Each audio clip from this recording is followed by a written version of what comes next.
The new monarchs of Silicon Valley. What if I told you that history isn't repeating? It's being rewritten in code. That the new money families don't wear top hats or run oil refineries.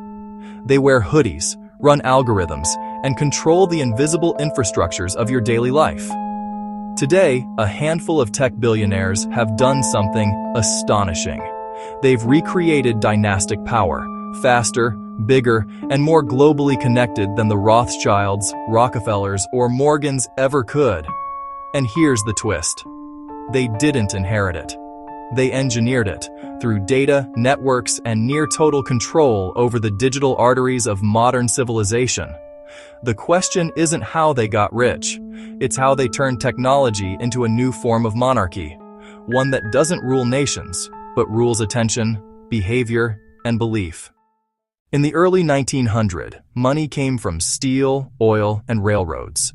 Power meant controlling physical infrastructure, things you could see, touch, and measure. But today, the richest people on Earth control digital infrastructure, the invisible pipelines that move data, not oil. Think of Jeff Bezos and Amazon, controlling not just e-commerce, but the cloud that powers governments, startups, even competitors. Elon Musk, not only building electric cars, but launching satellites that literally encircle the planet.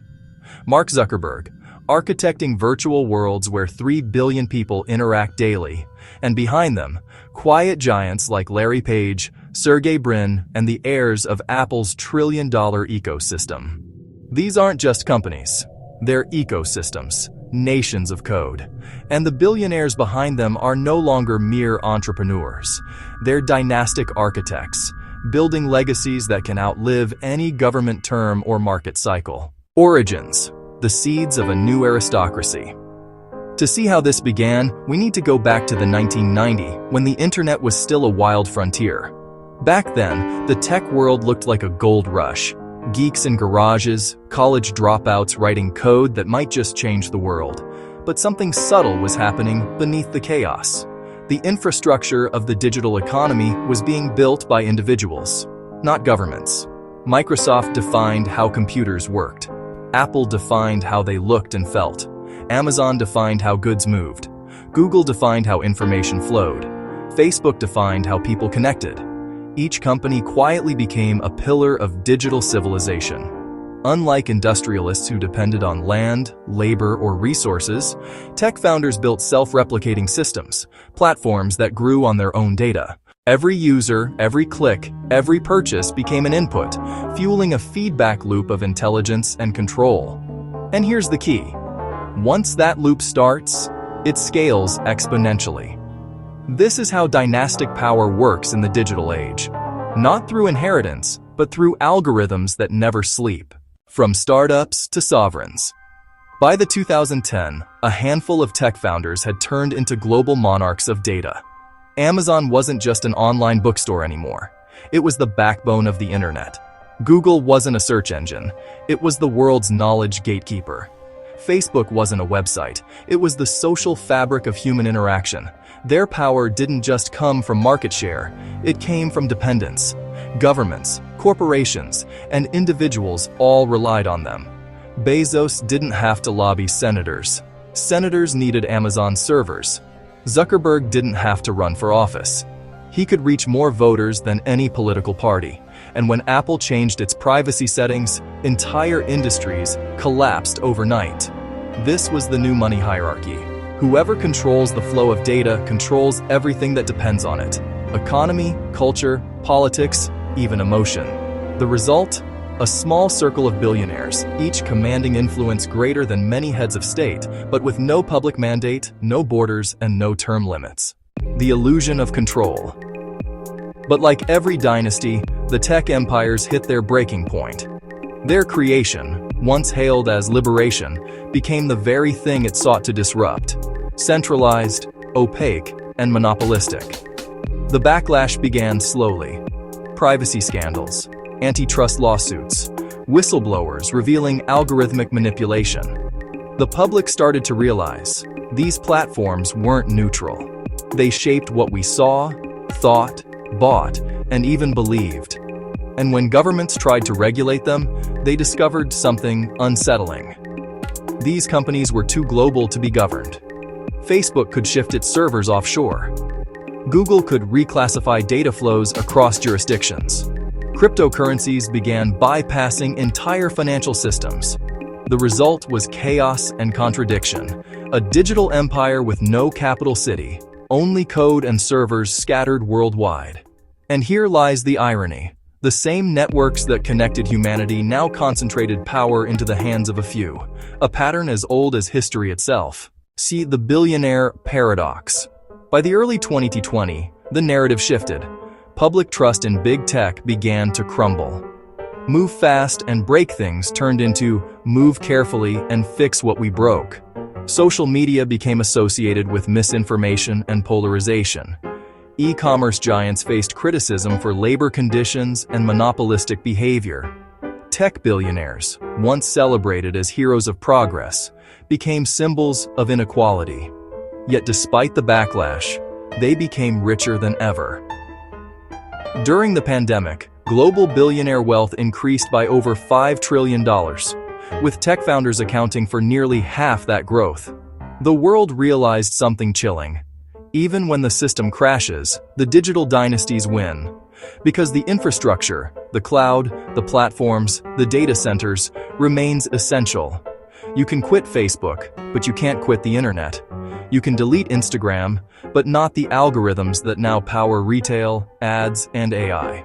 You can protest Amazon, but your government servers still run on AWS. That's not coincidence, that's design. A self-reinforcing feedback loop that keeps these dynasties alive through every crisis. When reform becomes reinforcement, governments have tried to fight back. Europe passed privacy laws. The US launched antitrust investigations. Countries discussed digital taxes and data sovereignty. But every regulation creates new opportunities for the powerful. Big tech can afford armies of lawyers, lobbyists, and compliance departments. Smaller competitors cannot. So ironically, regulation often strengthens the very monopolies it targets. Meanwhile, the billionaires themselves began to diversify, just like old dynasties once did. Elon Musk builds rockets and satellites. Bezos invests in space and media. Zuckerberg shifts from social media to the metaverse. Google and Apple dominate AI and health tech. This isn't just diversification, it's dynastic insurance. If one empire falls, another rises. If one platform declines, another frontier, space, AI, biotech, becomes the next foundation of control. And that's how modern billionaires reinvent dynasties, by owning the future before it arrives. The new age of legacy. Let's connect the dots between the old and the new. The Rothschilds controlled credit. Today's billionaires control information, the currency of attention. The Rockefellers built oil pipelines. Today's billionaires build data pipelines, from satellites to fiber optics. The Morgans financed empires. Today's billionaires build them digitally. Cloud empires, app ecosystems, AI networks. And just like old money families, tech elites are now focused on legacy.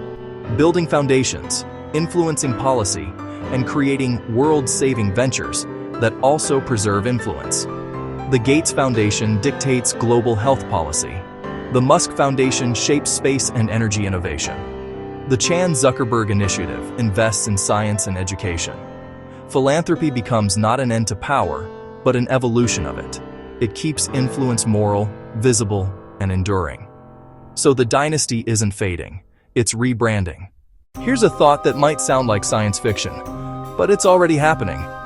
The old dynasties passed wealth through inheritance. The new ones might pass it through technology itself. AI companies can encode decision-making that persists long after their founders are gone. Founders' philosophies and algorithms could literally continue operating for decades, a kind of digital immortality. Imagine a world where Jeff Bezos's AI runs Amazon logistics in 2080, still optimizing based on principles he encoded half a century earlier. Or where Elon Musk's neural networks continue to control autonomous fleets long after he's gone. The dynasty of tomorrow won't need heirs. It'll have self-replicating algorithms. That's the ultimate shift, from bloodline to code line. Power that doesn't die, just updates. 3 takeaways. We're witnessing the birth of digital dynasties. The concentration of wealth and control in technology mirrors and surpasses the old industrial era. But instead of physical assets, the new dynasties control the intangible: data, platforms, and human attention. Dependence is the new control. The true power of tech billionaires isn't in their net worth, it's in how essential their systems are. The world can't function without them, which makes their influence nearly untouchable. Every disruption creates a new hierarchy. The old money families ruled oil and steel. The new ones rule data and AI. And soon, a third wave may emerge, in quantum tech, biotech, or space, led by those already positioning themselves to own it. Here's what we should all be thinking about. When power hides behind algorithms, accountability disappears. We've entered an age where decisions affecting billions, what we see, buy, believe, are made by systems we don't understand, created by people we'll never meet. And history teaches one clear lesson: every dynasty believes it will last forever, until it doesn't. The only question is, what force will finally disrupt this one? If this deep dive opened your eyes to how modern billionaires are reinventing dynasties, hit like and subscribe. It helps the algorithm show this to more curious minds. In our next video, we'll uncover the hidden economy of attention, how you became the product. Until then, stay curious, stay critical, and remember, the real empires today aren't built on land or gold. They're built on what you click.